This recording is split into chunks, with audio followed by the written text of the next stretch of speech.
And I think the strongest point in a business is the team. And the greatest threat to the business is ourselves. Hello, and welcome to the Southern Star's West Cork is the Business podcast. My name is Seán Mahon, and over the course of this series, I'll be chatting to some of West Cork's most interesting and accomplished business people about how they made their way in their respective industries and what has driven them to success. Today, I'm delighted to be joined by Eugene Scally, one of West Cork's leading businessmen over the last 30 years, who has built very successful businesses in Clonakilty, namely Scally's SuperValu supermarket and the Clonakilty Park Hotel. Hello, Eugene. Good morning, Seán, and delighted to meet you here this morning for a little chat on old time's sake. I have a long association with the Southern Star as far back as 1984, and I continue to have weekly advertising in the Star, which I'm still proud to do, and thankful for the Star for their contribution to part of the success of my story since 1984. I'd like to start by going back to the early days. You're a Westmeath man by birth and a blow into West Cork in the 1980s. Tell me a bit about what life was like growing up, and where did the passion you have for retailing and for fresh food, where did that come from? Very interesting to listen to your comment about a blow-in, and very recently there in 2010-12 we done some market research, and there was a lady interviewed for part of the market research, and she says, well, I'm not going to shop with him, he's still a blow-in into West Cork. So that I kind of enjoyed that comment back then. But to go back to your question, I grew up in Westmeath and Kilbeggan, was part of a family of 9. Our background was farming and food, and I suppose back then we were mixed farming. Like we had sheep, we had pigs, we had barley, we had potatoes, we had cows, we had butter, and we had a very interesting growing up at home on the farm. We're very close to nature, and I always had a great passion about great food, and I suppose we were producing it on the farm back then when it was hard work, but there was 9 of us there to do it, and there were great moments in our lives, and we had a great experience of tasting great food, and I always felt that food was something that I would like to get into and develop. And I suppose from a very young age, I had this notion that I'd love to be a butcher, and that was at 7 or 8 years of age. And it was a kind of more of a priority to me then at that age, being a butcher or being ambitious about what I'd like to be. I certainly put it before school, because I was never over enthusiastic about school. And from there on then, I suppose our place would be busy all the year round. We'd be filling potatoes for the co-op in March. We'd have poultry for the shops at the weekend, the local grocery shops. We would have butter, and come winter time then we would always have plenty of turkeys to be plucked, geese to be killed. So there was always a huge amount of involvement in food around on great food, which to this day still I'm presently passionate about the great food that was produced on a farm at home with 9 youngsters. And I do often think how my mother and father had done it all and kept it all together. But it was a very interesting and enjoyable time in my life. So wholesome organic food was instilled with you from a young age. But what about your first job? Where did that come in? Well, I suppose I came through the schooling system, and my mother always insisted on me sitting and doing my leaving cert. I suppose she saw potential in a brain in me somewhere, and but I would never have any interest in school. I done my leaving cert when I was 16 years of age, and went to Dublin the August bank holiday weekend of that year. I can't exactly remember, 1972, 73 along there, and I got a job in a supermarket. It was owned by D.E. Williams's in Tullamore, and it traded under the 5-star brand back then. And I was delighted to get a job in the supermarket. And I spent from August until Christmas burning boxes in an incinerator out the back, and I was very happy to do that. And back then, you know, Seán, interestingly enough, the money was very small. $4.50 a week was my wage, and I had to pay $1.50 for a flat. And I had money to spend, and it was very interesting. But I loved what I was at. I stuck with it. Not a great start in life as I would have seen myself as the potential of being the butcher, but I progressed from the back door and the burning of the boxes into the warehouse. And about 12 months into work, I was actually down on the shop floor on the meat counter, where it was always my ambition to get to the meat counter. And it was there where I excelled on customer service, on the appreciation of the customer, on my own personality, develop my own personality, my skill set, and how important it was to be able to communicate and talk with the customer at the counter and have a bit of banter and laughter as well as it was to have a bit of banter and laughter. There was 10 or 12 people on the counter, so it was a good team experience on the counter. It was a great work ethic, and they were things that I always appreciated along the way. And so that was being employed by somebody else, and you started to progress through the ranks there. Tell me now about the first step that you took into being a business person yourself and owning and running your own first business. Well, I suppose once I got a bit of headroom in the supermarket where I was, I started off at 16 and a half burning boxes in incinerator. By the time I was 19, I was the assistant manager in that same said supermarket, and that was something that I was delighted to have come up the ranks, because I knew I had the ability to be just more than a butcher, and obviously like to get up the ladder that time, there was a lot of young fellas and young people there looking for the same positions, but I got there and I was always proud of it, and I always felt like I kind of had the ability like to do more. And probably 1979, five-star supermarket in Williams in Tullamore sold out the business, and it was bought by Quinsworth back at the time, Pat Quinn's days, and we got redundancy at that time. And I suppose I was lucky, really. I got a decent packet of money that time, but I realised after getting the money that there was a small little shop in Tullamore that was for sale, and I bought that shop in Tullamore with my older brother, and the rest is history. So you say the rest is history. How did that work? Did the first shop in Tullamore act as a catalyst for the rest? I'd say the first business in Tullamore, it actually certainly lay the foundation for lots of things that lay ahead, that I obviously at that time, at a very young age, at 25 or 26, I didn't realise the pitfalls, the angles, the triangles, or whatever sort of shapes or sizes you want to call them. But like there was lots of things that had to be learned to develop the business to get to where we're at today in 2023. But back in 1984, coming out of the shop in Tullamore, small business, great business experience, dealing with the customer, dealing with complaints, dealing with wholesalers, dealing with banks, dealing with solicitors. That was a great learning curve for me, and for any young person, and every young person that's out there, you know, that's interested in business. These are important aspects of life, especially when you're involved in running your own business, that you have to know and have a good knowledge of what this is all about. So there's a key lesson there for people in business is effectively you've got to get your hands dirty. You've got to understand your business inside out before you're necessarily going to get to those higher levels. You've got to understand the nuts and bolts of how your business runs. Well, the only way a business will work is, like you say, Seán, to get your hands dirty, and nobody else is going to dirty their hand for you. You have to be prepared to make the sacrifice, and the sacrifice you have to make to be successful in business is to put in them hours into it, and that's not looking at a 35, 40-hour week. You're not going to get away with that no more. That day is gone, and that day is still gone. But for a business to be successful, back then, like 80, 90 hours a week, there was no bother to work at that young age, and that was the keynote to the success of, along with the findings of starting up a business in Tullamore. The shop in Tullamore, I think at the time, was about 1,500 square feet, and our first week into it had done 1,000 in turnover. Right. So that was back in 1983, or 1979, 1980. So there was a lot of learnings in that for both myself and my brother, and obviously today it still stands like. Hello, I hope you're enjoying this episode of our West Cork is the Business podcast. There's plenty more to come, but I just wanted to let you know that entries for the West Cork Business and Tourism Awards 2023 are now open. Entering the awards is free and easy and provides your business with a great opportunity to get recognised for all the brilliant work you do in West Cork. We have 8 categories which cater to all types of businesses, big and small, across all sectors. So enter now for the chance to be crowned overall West Cork Business of the Year for 2023. The West Cork Business and Tourism Awards are brought to you by the Southern Star in partnership with Carberry. Visit www.westcorkbusinessandtourismawards.ie today.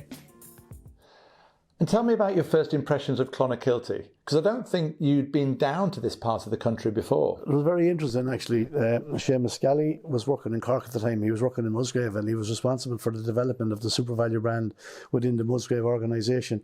And I always remember meeting him. I came down to Cork from Portlaoise in the train, and I always remember him taking me. And I honestly thought that Clonakilty was a suburb of Cork City, like Ballincollig is today, or Bishopstown. But whatever it was about Clonakilty, when we hit the top of the hill at the hospital, I just thought before I ever hit the bottom of the hill that this place would be a place I would love to be.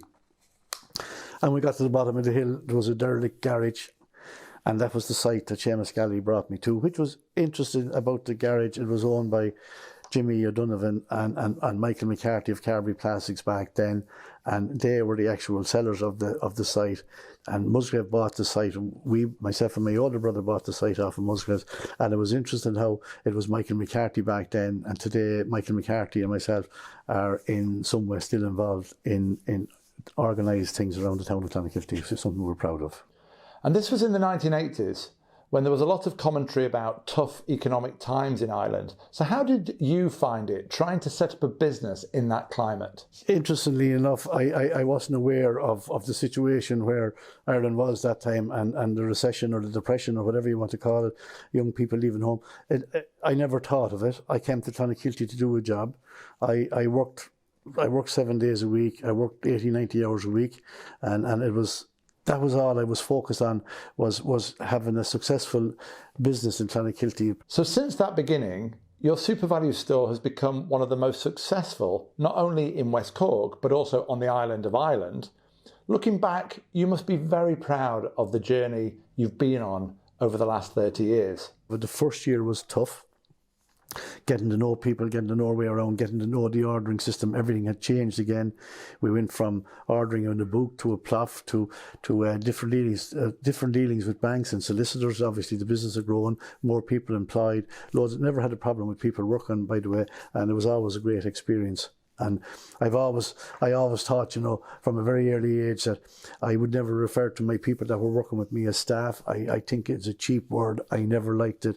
I prefer the word team. I see more and more people now are using the word team. I'm not saying it's because of me, but I just felt that being part of a team, it brings quality to what the system and what your situation is about, as opposed to say, oh, well, the staff, it kind of makes them beneath me, and I never wanted to be the owner of it. I never wanted to be the man of the business. I always felt I wanted to be part of the team of the business. So how does that attitude manifest itself? I remember a story you told me once about going to Boston in the 90s. It's a very interesting thing, really, how your luck happens. But Katrina, my wife's aunt, was a Colombian sister, and she was home on holiday, and she was living in Boston. And I remember talking to her in the house one night about the shop and what we were doing, and she suggested that I go out to Roaches in Boston. And I said to her, that's okay, fine. I didn't take too much notice of what she said. Being a nun, I thought she mightn't be that familiar with retail, or mightn't be in the same vein of thinking as I might have been. And she said, I'm quite serious now, because she thought that I thought she was kidding me. But she said, so I went out to Roaches anyway, and the Roaches happened to be from down the old Hellington Sale, which was interesting enough. Two brothers again, they went out to Boston. So I went out to Boston anyway, and my God, what I saw. It was just exactly a picture of what I was looking for. And I spent the whole day there with her, and I had tea in the convent, and I stayed in the convent, I'm sure, that night with her outside in Boston, and came back home. And I said to Katrina, my wife, I said, there's only one way that we will get the people back in Clonakilty to understand what we're trying to achieve. Your team, your people. Yeah. The only way I get them to understand it. And I said that was to bring them out to Boston and let them see themselves. So lo and behold, anyway, about 1999 anyway, I'd say 12 of us went out to Boston. And we went out to Roaches and we met them, and we spent a full 12 hours in the shop in West Roxbury. We could take photographs.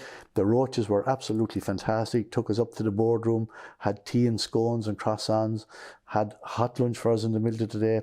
They were big into food, they were big into presentation of food, and I just thought that this was fantastic. And out we go anyway, and everybody then, when we come back home then, you could say to Michael Welch or John or Malachy or Don, that's not what you saw in Boston. It's what I want you to do now, is to deliver to me here back what we saw in Boston. And in fairness, my team of people that I took out to Boston delivered in spades. And a lot of them are still down there 20 years later, and they're proud of what to do.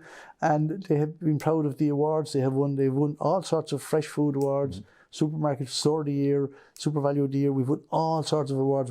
And they're proud to win. And they're still proud to win. And it's very important. But you know, the most important part of the business is the team of people around you. And like people say to me, are you worried about Aldi or Lidl or Dunn's or Tesco's or anybody coming into Clonakilty? Well, it's like the question you asked about the recession earlier on. I actually don't think about them. And I think the strongest point in a business is the team. And the greatest threat to the business is ourselves. Now, if we can't see the thing wrong ourselves and we're there in the face of it every day, we're in trouble. So a business and the success of it is, you know, you can see into corners about it, but at all times you have to be able to see around that corner and drive it on. And that's why people being respected within the organisation is so important to the business. And like, go back, staff, cheap word, don't like, never liked them. People look at me and kind of, where's he going? I just think it's about a team of people working together to drive on, to get around that corner. And how do you encourage the team to see around those corners? How do you encourage them to be always looking, say, one step ahead, or what's the next thing they should be doing, or just maintaining those incredibly high standards that you've come to be known for? I think the key to it really, to get them around the corner and for them to be proud of where they're at, is to be stuck in the middle of them, working with them. Be in the canteen in the morning with them, having the tea break, and have a laugh and have the crack about the match, or Liverpool beating Man United on Sunday, or simple stuff like that, where the lads will go up to the canteen and they'll have their banter, and the girls will go up to the canteen at 11 o'clock and they'll have their banter, and the girls will be talking about the youngsters growing up and the boyfriends, where we'll go up, we'll be talking about Liverpool or Clonakilty GA or Dublin winning All Ireland, John Coleman and Dublin. It's that mix of interaction. You go down, then you go in behind the meat counter, you go into the deli, you go into the kitchen, you go down the bakery, you might ice a cake, you might make mince meat, you might pack chickens into a cabinet, you might go in behind the deli counter and slice cooked meat, and it's just to be out there and to be stuck in the middle of the work environment with them, I think is very important. And how important do you see talking to customers? A good question. I remember back in the early days, people would come into the shop and Seán Mahon might come in and I could spend 10 minutes talking to Seán. And next could come in then could be Kevin Dillon. And I might say, Kevin, how are you? And keep going. And it would be pointed out to you that you would have time to spend with Seán and you wouldn't have time to spend with Peter or Johnny or whatever. And I would be very conscious of it. So when I am in the shop, I get around, and it's most of what I do would be out on the shop floor, get around, speak to the people as I pass by, keep moving on, have a word with somebody. Obviously, sometimes you might have to spend a time or two. Somebody might have a good leaving cert result got, somebody might have a good exam result got out of college, somebody might have had a bereavement in the family, or they might have had a wedding or something. And obviously then you give it a little bit more time. But by and large, you get around and you have a word with everybody. And it's all it is, a word or two, and people are happy with that. And it's interesting, but like, everybody likes to be recognised. And I suppose we do ourselves as well. And we don't need just an acknowledgement, really. So growing up, you were very keen at the time to not go down the academic route, I believe. You were kind of keen just to get cracking, to get working, to get out there and to run your business. So what are your thoughts around younger people today in terms of the skills that are important for people to have and to be bringing into the workplace? Interesting that you go back to school and my time in school. My wife, Katrina, occasionally asks me, why did I marry a school teacher? I haven't come up with a solution to that or the answer, but I would be absolutely so proud of the achievements of our young people today. I think it's absolutely fantastic to see it and to see them come through. And I would be just so proud. And so, there oftentimes youngsters will come to me and they will ask me, and I will be honest with them. and I will never spin a story for the sake of spinning a story, especially with young people. I think it's very, and they would come and ask me about different things, about maybe their careers or about going to college, or, you know, maybe about opening up a restaurant or whatever, you know. Different youngsters will come to me and I say, geez, you know, well done, fair play. I think it's important that we still have not every youngster coming through the system is going to see around the corner either, but a percentage of them will see it, and I think it's important that we have them coming. Mm-hmm. And I think it's important that our young people have the work ethic, and I'm afraid it's slightly lost.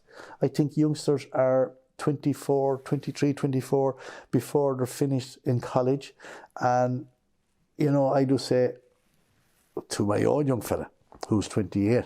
I was only 24 when I made my mind up to come to Clonakilty. Mm-hmm. He's out in Vancouver now at the moment after doing a master's. He was president of UCC, and he's out in Vancouver now. He's 28 years of age. He has a good job out there, but he's not making any money out there. He's having a good life. He's away abroad. And I think that the years from...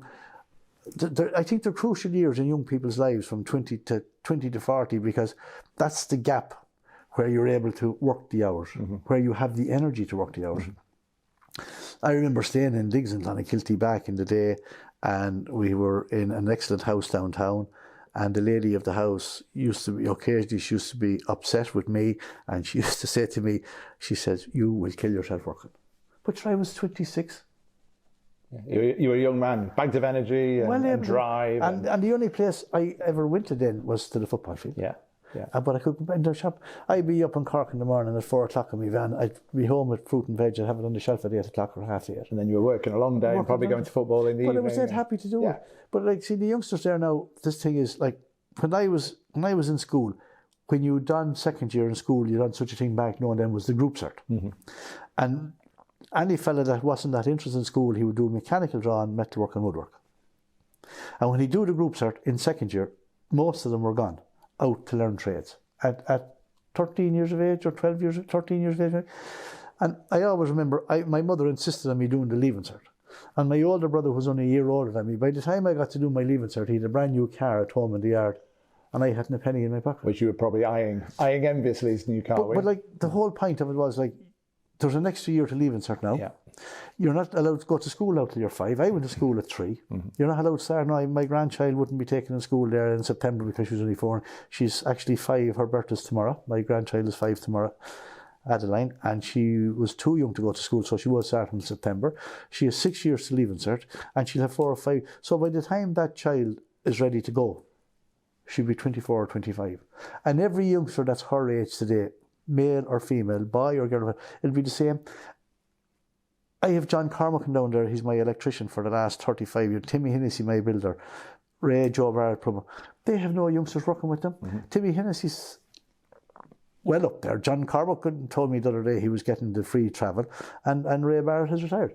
So do you think there should be, there's a balance here between, for some young people, third level education is absolutely the right thing to do, but for others, maybe it's about more going into traineeships, apprenticeships, learning a craft, what used to be called learning a trade. A trade, yeah. I think that we're wrong. I know I was talking to somebody there, was it Aoife Fitzgerald one day lately. Aoife was part of the schooling system in Cork, and I would be personally friendly with Aoife.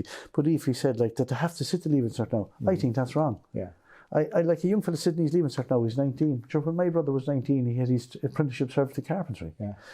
And like all them young fellas at home, funnily enough, they were helping one another to build houses. Like my brother would do the joinery for one fella, another fella would do the blocks, another fella would do the plaster, another fella would do the plumbing. They built houses for nothing back then, helping one another because they had the trades and knew what they were doing. Mm-hmm.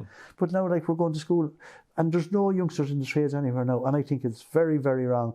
I think it seriously should be looked at. And every youngster probably wants to go to college, but not every youngster is suitable to college. He might be better suited to an apprenticeship, laying blocks, plastering, plumbing, electrical. And I can tell you one thing, the young fellas now that will see that today are the young fellas that will see around that corner in 4 or 5 years' time, because they will be the lads that will be making the money, because there will be such a shortage of plumbers and plasters and blocks. They won't be there to do the work. No. And you can't it's like what I said about food. You can't go into the supermarket and buy cheap food and expect to dress it up. You just can't do it.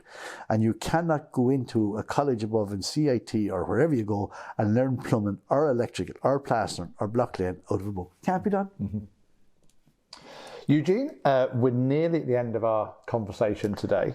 So to close, I'd like to ask you a couple of final questions, if that's okay. Looking back over your highly successful career to date, is there anything that you feel, if you had your time again, you may have done differently?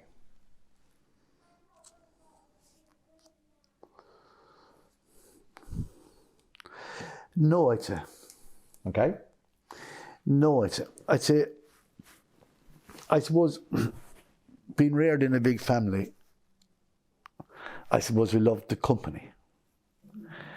We battled, we rowed, we fought, we supported, we helped. We were big into food production at home. We had the butter, we had the cheese, we had not the cheese, we had the butter, we had the eggs, we had the turkeys for Christmas, we had the geese, we had ducks. My sister got married in 1978 or 79 in, I think, the Prince of Wales in Athlone, and there was duck on the menu that was produced on our farm at home. Duck, imagine we didn't start eating duck. In this country, duck is a luxury item today. But back then, my father and my mother, Lord rest them, were very passionate about we were having duck on the table then it was the wedding menu, but in the earlier days, it was a wedding breakfast. And I suppose the fact that it was family, and then to move away and to come to Clonakilty and to share the experience of a different type of family again and work with the team of people and to be part of the team. No, I don't think there's anything I would do differently. I'm very happy with where I'm at. I'm very happy with what I've done. I've had a great life in West Cork. I've had a great wife. I have 4 great kids, and I have a great team of people working with me in Clonakilty. And I couldn't ask for any more. I've wound down now. I have my succession plan complete, and I'm 66 years of age. I got the free bus travel last week. I'm going to use it, and I'm very happy about having the succession plan with my 4 kids complete, and I'm happy to move on. Fantastic. You strike me as the kind of person who looks forward rather than spends too much time looking back. Well, like it's not why. Or it's not yesterday. Why in yesterday is gone. Uh-huh. It's tomorrow. That's a fair point. And if you, obviously based upon the wealth of experience that you've built up over the years, and you've imparted some of that experience very generously in our conversation today, but if you were to leave a thought or one piece of advice for anybody in business today, what might that be?